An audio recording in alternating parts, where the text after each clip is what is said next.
closet people. Come say hello. Come say hello. This is Tweedledee. Say hello. Tweedledee. Where's Tweedledum? There's Tweedledum. Tweedledee and Tweedledum. Come say hello. Ah. There's Tweedledee. There's Tweedledum. And there's our little Chevy, my little boy, my little baby boy. Okay, those are not their actual names. That's Oslo. And that one, you can see over there. Oh, there we go, there. Awesome. Yeah, her name's Awesome. I just want you to know that we didn't name these dogs. We always adopt dogs. And the previous owner, who was obviously a twat, named their dog Awesome. Only a twat would name their dog Awesome. Anyway, so she's stuck with that name. I've renamed them Tweedledee and Tweedledum because they are definitely Tweedledee and Tweedledum, aren't you? Alright, on to the point of this video. I've got my lunch ready and I know what you're thinking. But Sam, are you eating a curry? No, you're racist. I'm eating a slice of avocado toast with some black pepper and salt. I am obsessed with this at the moment. That's all I ever want to eat for the rest of my life. I swear to the Lord of the flies, if any flies sit on my avo toast, I'm going to smash that fly into a paste and then add that fly paste onto my avo paste. Yeah, you've been warned, eh? The problem with this pepper is the fly looks just like the pepper, so that might be a problem. I don't know how I'm gonna distinguish between the pepper and the fly. Again, I've forgotten the point of this video. As you can probably tell from whatever the title of this video is going to be, I'm going to be updating you on my insomnia and anxiety because I feel like I should. I realized that I was just like, hey guys, I have insomnia and anxiety and I'm resigning from my job and I'm leaving Korea, and then that was it. I kind of just like left it there. In the meantime, when I kind of just left things hanging, I got a lot of messages asking me, but Sam, how are you doing? Are you sleeping? But Sam, how is your anxiety? But Sam, what is happening? Please let us know. I'm very sorry for stopping communication about that. I don't know why I did that because I'm usually a very open person. I was really touched by that, and I thank you if you send me messages asking me for an update and asking me how I'm doing. Thank you for even caring. I can't believe that you would even have time to even care about whether I'm sleeping, but I really am touched. So I thought I would just make a video explaining everything because I have so much. I'm warning that fly, hey? I'm warning you. Do not, I can see you eyeing my avo toast. I haven't told you so much that has happened. And this is the video where I just lay it all on the table. I'm telling you now, if you're not interested in my insomnia and my anxiety and yeah, all of that, I know it's very boring to a lot of you, but this is something that I need to do because I also realized that talking about this is very helpful. I also got countless messages from people saying that, oh my word, I'm suffering from the same thing, the exact thing that you're talking about. I'm going through this. Please tell me how to cope with this. And so I realized, wow, these videos are actually helpful. And even if I help one person, even if I help half a person, then my job is done. So let's go back to Korea. I didn't tell you, I went to a psychiatrist in Korea, and he told me that I have depression. That came as a huge shock to me because I could not believe that I could have depression. I mean, obviously depression could affect anyone, and why would I be excluded? But I just could not. I think I was in denial. So he claimed that it was because I was living in a very isolated part of Korea. If you didn't know, at that time I was living on an island in Korea. And he claimed that because it was so isolated, Oh, sure, but it's a wasp. Oh, Lord. All right, gosh, I have moved myself away from that bloody, inconsiderate, selfish wasp. Anyway, as I was saying, so he claimed that because I lived in such an isolated part of Korea, it was affecting me because I was not surrounded by people. He claimed that it was possible that I didn't know it was affecting me, but it was affecting me, and that led to depression, and the insomnia was a symptom of the depression. At the time that the insomnia kicked in, I even remember the exact date the insomnia kicked in, but I remember that at that time there were multiple things that were happening in my life which could very well have affected my brain and stopped me from sleeping. Yes, that doctor could have been right in Korea. That it very well could have been the fact that I was isolated that could have affected me. It could have just been one of many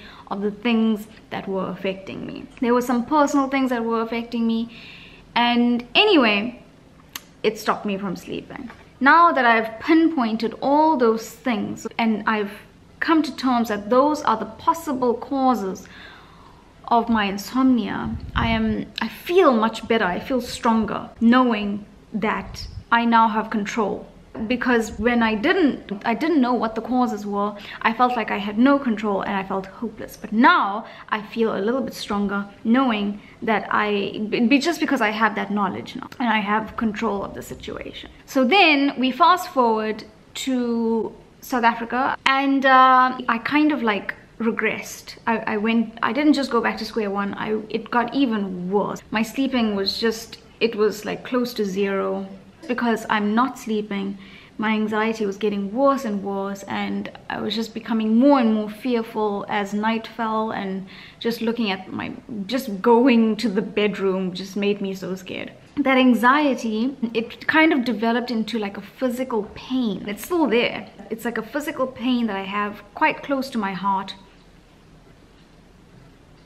Somewhere, I forgot where my heart is. It's somewhere here, but the pain is right here. And as long as that does not go, I know that my anxiety is not gone, and I know my insomnia will not go. Yeah, my symptoms just got a whole lot worse. So I developed that pain.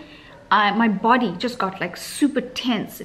I became stiff like an ironing board, and I became tense. It's almost as if I'm studying for an exam every day, except I'm not studying for any exam.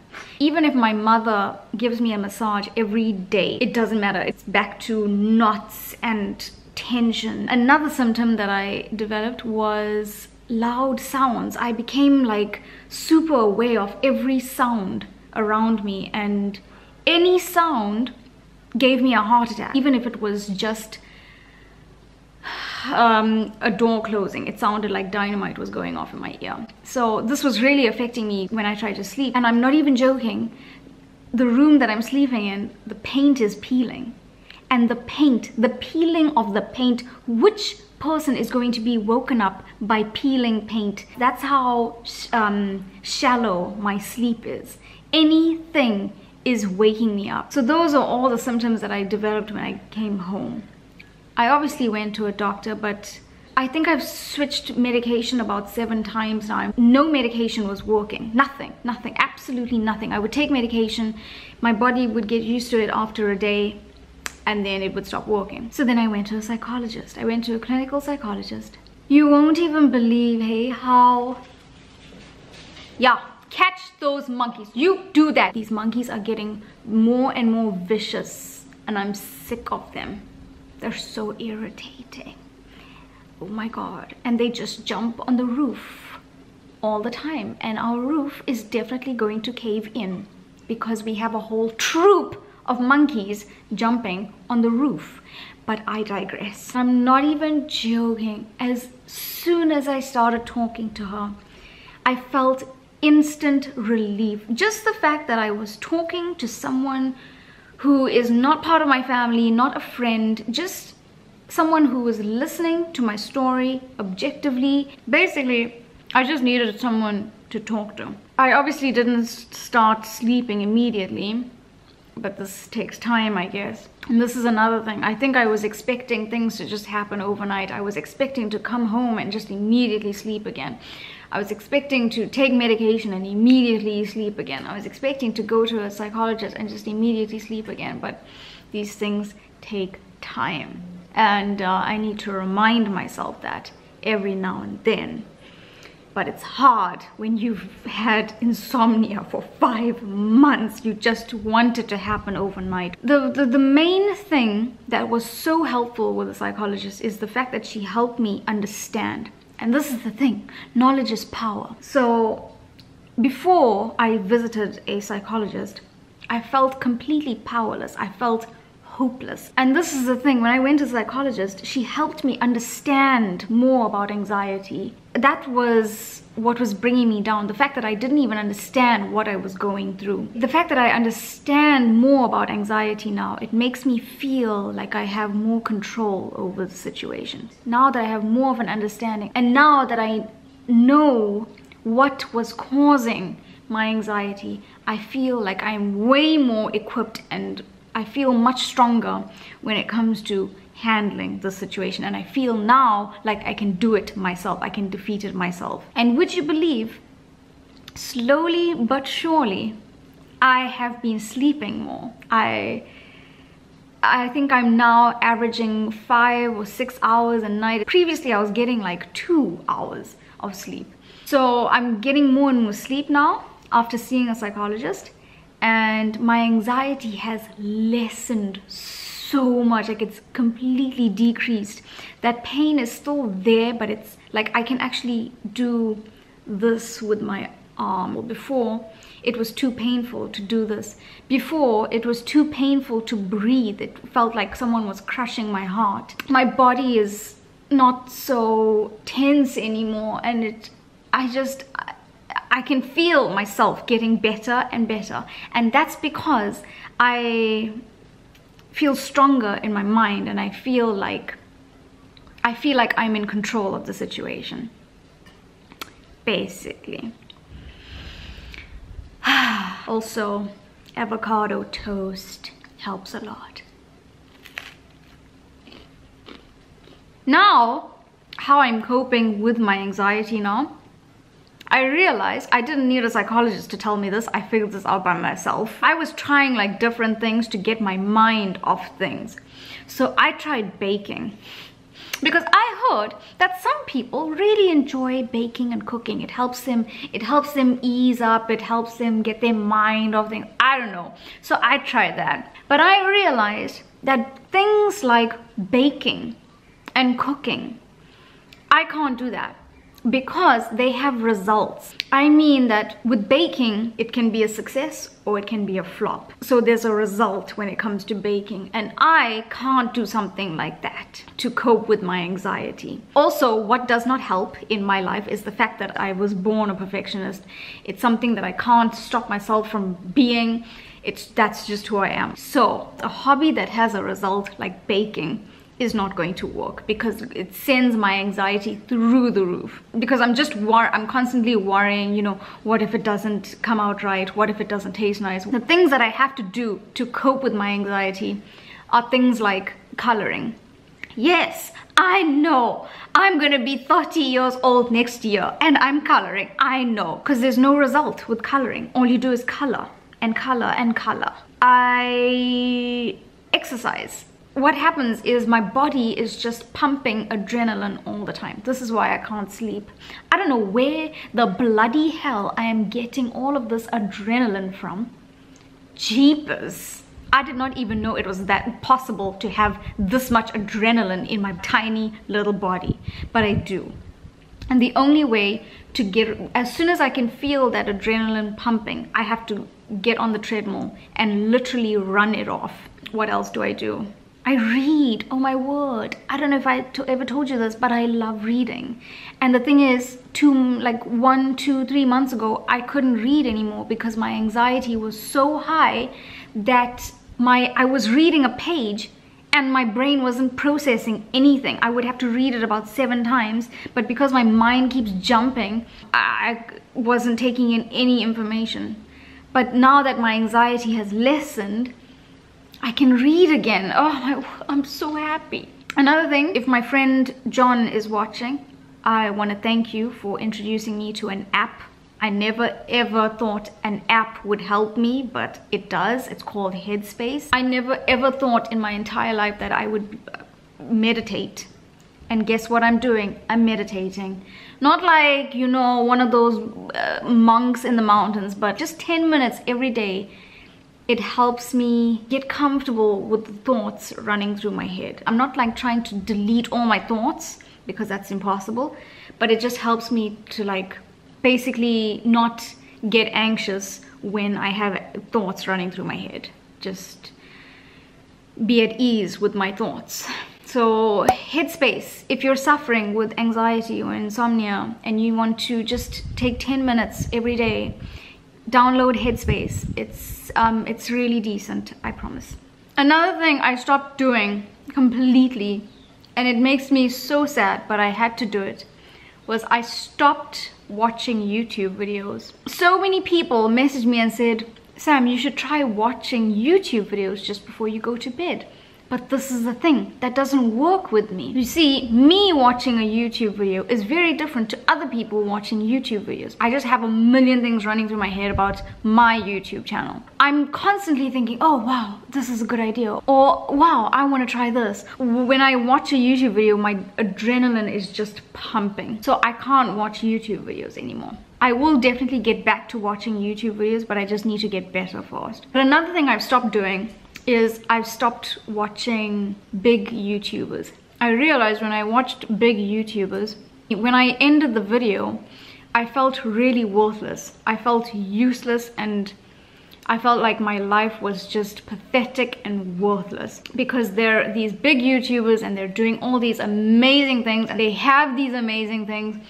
I'm not blaming them. I know it's completely up to me about not feeling inadequate about my life. I know that's up to me, but I couldn't help it. I couldn't help that feeling. Whenever I ended a video, I just felt horrible about my life. It's obviously not true. My life was pretty good. Like, I've done so many things. I've traveled a lot. I've experienced so many different things.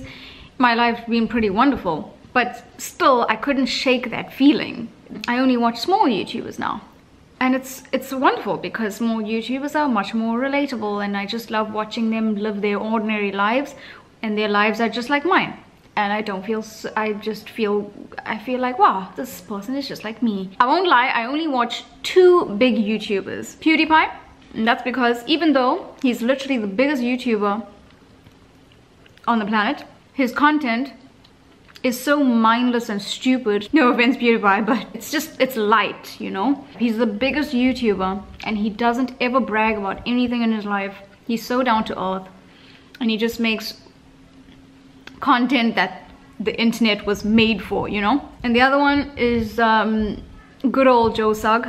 He's literally the only YouTuber who can still make me laugh in every video. Even though he does like fancy things, he still seems pretty down to earth, so he doesn't make me feel like, ugh, my life is just horrible. Those are the only 2. Other than them, I don't watch big YouTubers at all. Because it's not good for my mental health. And again, I'm not saying it's their fault. They can make whatever content they want. I'm not saying that they are to blame for my mental health. Oh no, no, no. It's just how I feel. And until I'm strong enough to not feel inadequate about my life when watching their videos, I'm just gonna stop watching it for now. My plan of action now, obviously, to get better. Don't tell anyone, but I've already downloaded the Epic application forms because, yeah, I can't even begin to tell you just how much I miss Korea. Like, not a day goes by when I don't think about Korea. I really want to go back, so I downloaded the application forms again. Sue me, but I definitely can't go back until I'm fully better. Are you jealous of my Avo toast? You should be, because it's good. Bruh! Oh my god, oh my god, oh my god, oh my god, oh my god, there's a massive butterfly. I'm just gonna ignore it. I'm just gonna ignore it. Oh, it's gone. This is why. This is why you eat your food indoors. I'm gonna suffer from indigestion with all these butterflies and moths and fly. Oh my gosh. Anyway, for now, I'm gonna continue making videos, chilling, and just taking time for myself.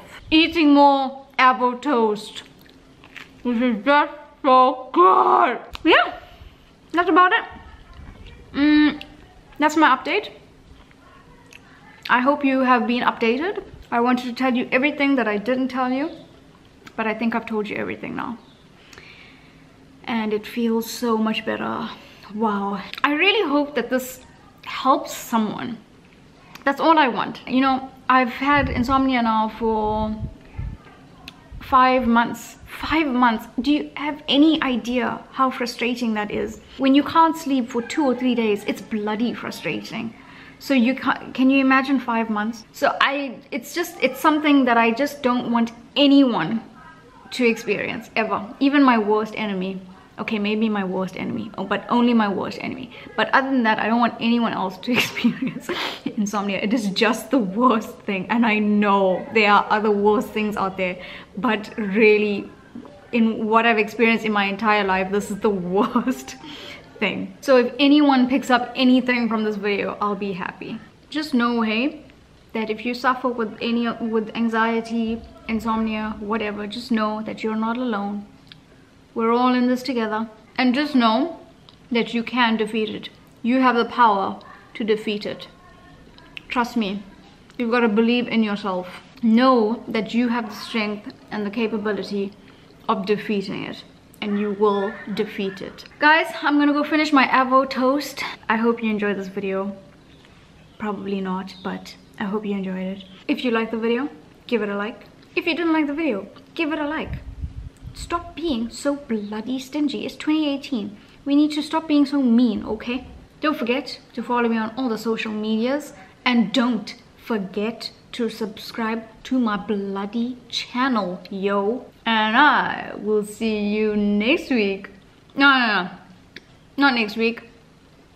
Maybe this week? I don't know. Very soon. With a new video. Can you hear that? That's a monkey. Goodbye.